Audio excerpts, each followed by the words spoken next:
How many wins for the Kings this year? Oh. 41 to 45, 45 to 50, 50 plus, or under 41. 57% of the people who voted tonight say 50 plus wins. What? 32% say 45 to 50, and 10% say 41 to 45. 2% say under 41. When we've done our Kings Roundtable with some guys, obviously, within this community, I feel like they were all kind of around that same number or that same idea, that optimism of 50 plus. Yeah, I mean, I think it's very possible. It's doable, I should say. I think they've been close to 50 the last couple of years. They won 48 the first year, step back by a couple last year. We know how good the West is. No disputing that, but they were close. I think the Kings got better. I got to be honest, and this is, I'm sure you could probably find a clip of me saying this exact sentence the last like 6 years. What? I get the sense, and maybe not so much last year, I get the sense that maybe Sacramento is being overlooked a bit this year. I think them making the playoffs 1 year and then missing last year, I'm not sure, not only from a media standpoint, a fan standpoint outside Sacramento, but even I think maybe other teams go, yeah, they're good, but they're... And I think last year they weren't being overlooked. People were like, oh shit, we got to be on our game. And then the Kings weren't as good, missed some shots. DeMar DeRozan is awesome. DeMar DeRozan is a bucket. Yep. And then we did like a defensive breakdown. We're like, he's not terrible defensively. He defends bigger guys pretty well. He's not a lockdown guy. I just think the addition of DeMar DeRozan is going to do wonders for De'Aaron, for Doma, for everybody. Yeah, and I think if anyone wanted to point out like something like the age, 35-year-olds are not all created equally. I mean, it's the same thing as like he's not LeBron James, but we're seeing so many future Hall of Fame players play well into their late 30s and still make a huge impact on the floor. And DeMar DeRozan, we've gone over his numbers and his stats over the years, over his career so many times. And you see it never take this dip in his 30s. In fact, you're seeing so many things go up because he is a student of the game and loves to get better and better. And I just think with the type of player that he is, you ultimately do have to take a step back and go like, doesn't that make the Kings that much better? But I still understand why people around the league might sleep on the Sacramento Kings. I think it's been the same, but a lot of it has to do with the same narratives. Like, Domas Sabonis, you'll never be a good enough defensive team if he's in the middle, like that narrative. And then Keegan Murray, like, what are you expecting from him? You know, like, what do you want to see from him? What is he going to do? Keon Ellis just had this fantastic year of saying, I'm here, but what is that going to mean in a second year for him consistently in the NBA? You know, like there's these question marks. So I think one, it's fine people sleeping on them. And I'm not even complaining about it. I'm just saying I think they are a little bit. And I think they've got some decent depth. They still have some problems with size. That did not just get solved, right? But they also had problems offensively last year. And I think maybe the outside perspective was like, no, the Kings were an offensive juggernaut. They were just as good, you know, the league got better, but they were just as good. And it's like, no, like they dipped last year. And then when the injuries happened to Herter and Monk, they dipped even more. And you're wondering who else was going to step up, who's going to create. And you saw Keegan become more aggressive. But, you know, in big games, you're like, who's going to go ahead and take over? You had one guy, it's De'Aaron Fox.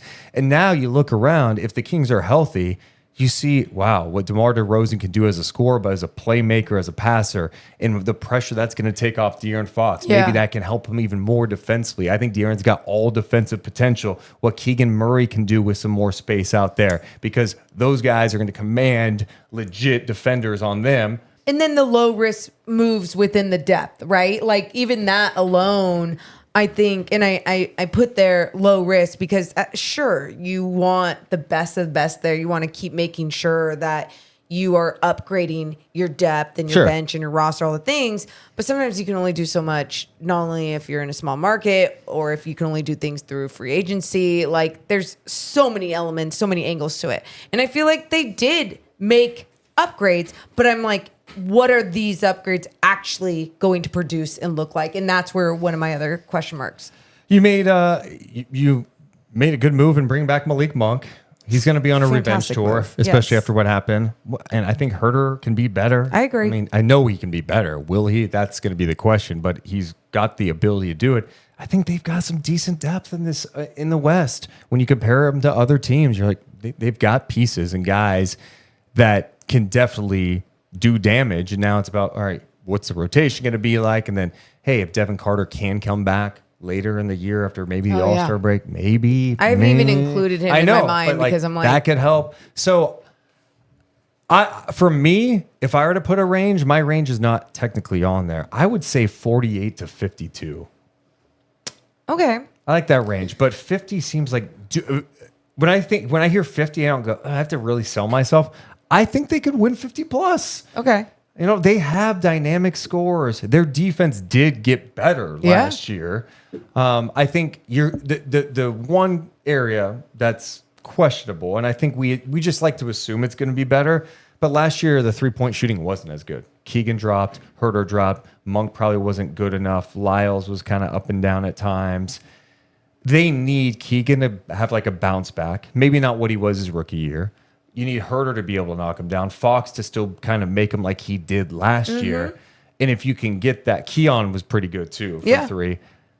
Sabonis could just knock down 3 to take 3 to 4 a game. And you know what I like when you're talking about these guys too? We're not talking about people or players where it's like they just lost it or they never had it and you're just hoping that they can find it this year. I think these names, these players that you've mentioned have all had it in this league and have found their spark in their ways. And I think sometimes when you do rely on internal growth within a team and in individual growth, there can be something that comes out of it, even just from the confidence that a team sometimes has in a player. And if it's not there, then you got to be aggressive with the way that you do make changes. And we finally saw a little bit more of that in this offseason as well.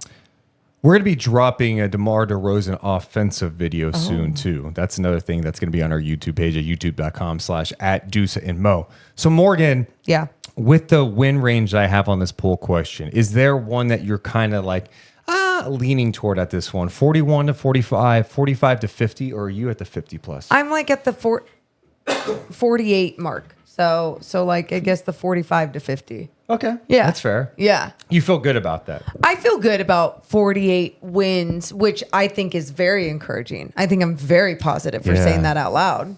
No, I'm... Do you need some affirmation for saying that out loud? Yes, because everyone gives me shit. Like, I'm the negative one. And it's like, no. I don't think people... I think some people look at you as the one that doesn't really want to, like, make a prediction. Like, and it's fine. But you've said this to me before, too. And you're like, I think you're scared to make a prediction and be wrong. I don't give a shit if I'm wrong. I don't give a shit. But what I do... Like, it is truly my... When I take a step back... My analysis of a team, it's just, you look at how sports are played and I'm just very rational in my thinking. And it's just, I'm not a gambler. I'm not a bettor. So why are you forcing me to pick a color, to pick a number? Huh?